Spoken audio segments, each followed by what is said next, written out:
I run so far, farther than I have it seems, and I'm trying to do my part. It's been so tough since I was 13.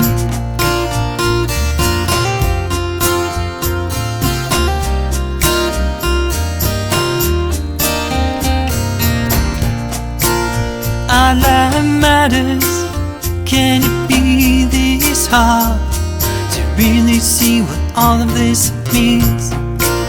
And I'm shattered with my broken arms. I only hear when I go to sleep.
It is really an impressive view over the main terraces, including surrounding mountains and overlooking the buildings of Mammoth Hot Springs. It's also possible to join the lower terrace walks from here too. But remember that if you go down, you will have to climb the stairs back up again. Thanks.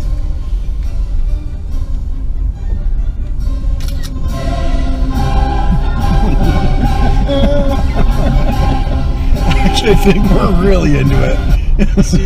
Can't stop it. I can't turn this shit off. Let it play. Let it play. Oh.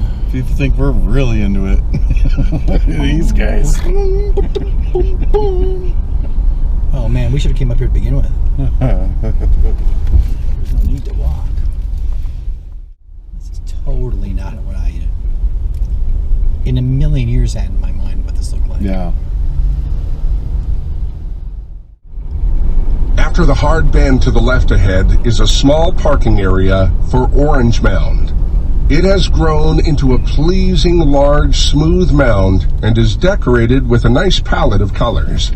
There are usually 2 or 3 active places where hot water continues to pour from the mound. There's a short boardwalk that allows us to view Orange Mound from different sides. It is definitely worth a short stop for the photo.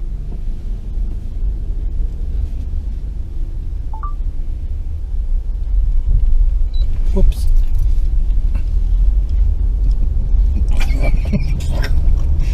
Hey, remember those 2 guys, Steve? Yeah, they rolled over at the Orange Mound. Just like, no shit. I knew that was going to happen. I was going to take it out the window. You have to get out. I know, but we're on a short time limit. Because it's way prettier on the other side. My first time here. I've never been. It's not how I pictured it, right? They said that normally these would be all covered with water.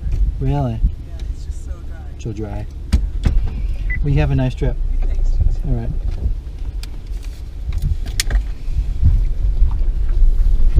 Interesting. That's all we talk. There we Tell go. us what's going on. Boom, boom, ba-da, boom, ba,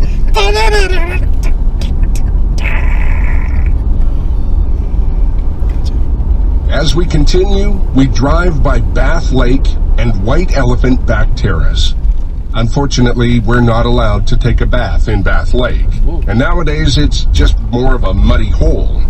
It must have been a nice warm pond at some time to have been given that name, I guess. There's just one more place that I recommend a quick stop at on this loop, and that is Angel Terrace.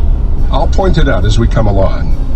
The hot springs here at Mammoth can change literally daily. The plumbing underneath can be really quite intricate. So one day a spring might be flowing freely, then later something will change to disrupt the system, and the spring may stop flowing for a day, a month, or maybe even forever. Or the water might be redirected to a new place where it hasn't flowed before, or has been dormant for quite some time. Sir, that's highly illegal. Like, oh, I thought she was hitting the panic bring me to button. jail, thief. I thought she was hitting the panic button. She hit it with her knee. Someone stole their grandma's card. Thief. Just ahead is a clearing and parking for Angel Terrace. It's a favorite terrace on the upper loop for its white color, but also a colorful display caused by microorganisms from its active times. The spring that feeds Angel Terrace is unpredictable and has been active again after a long period of being dry. We've seen many examples around the upper terraces of how the travertine material builds up by turning solid after cooling. In some active places, the buildup can be as much as a foot per year. That's why coming back to Yellowstone after many years might look quite different to how you remember it. Beginning to leave the Mammoth Hot Springs. Our next major must-stop location that we'll arrive at is Norris Geyser Basin. See that? And our drive time to get there, if we have no major slowdowns, is about 35 minutes. We're going to climb onto one of Yellowstone's higher plateaus. Perfect, right? I do have some other stops that are worthwhile along the way, and of course I'll tell you about them as we go along. As we get closer to Norris, the hydrothermal activity is going to get a little more active. The closer we get, the more variety or evidence of that effect on the surface of the Earth we're going to see. There are also some non-geyser related sites to see that are right beside the road, or even just a short side trip away. Settle in and let's enjoy this spectacular section of Yellowstone National Park.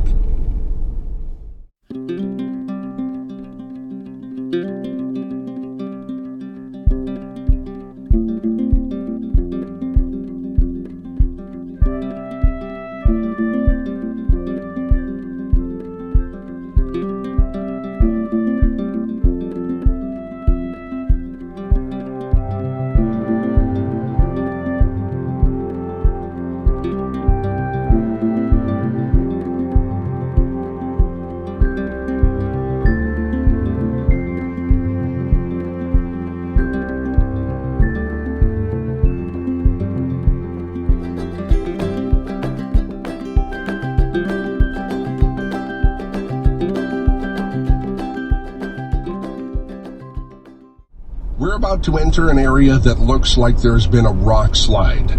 And that's exactly what happened here. This area contains what's called the hoodoos.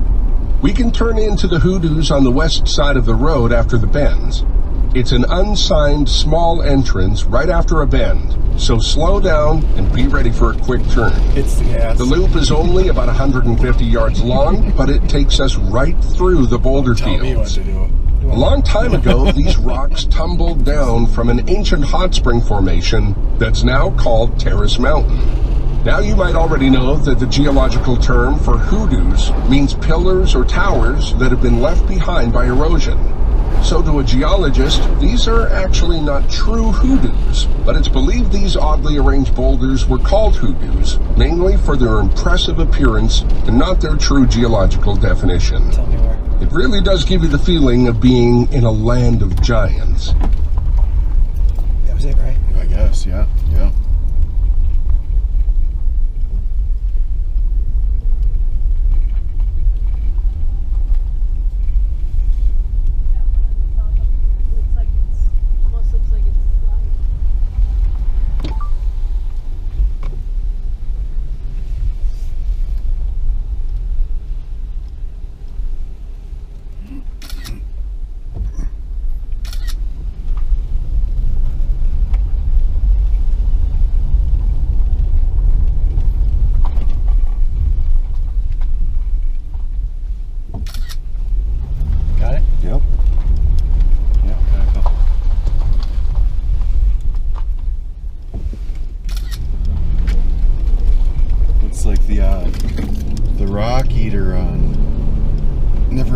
story.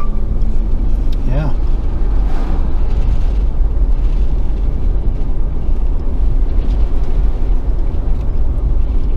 Just awesome.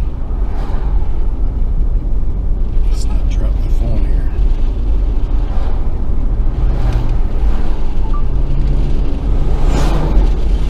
Oh, sorry.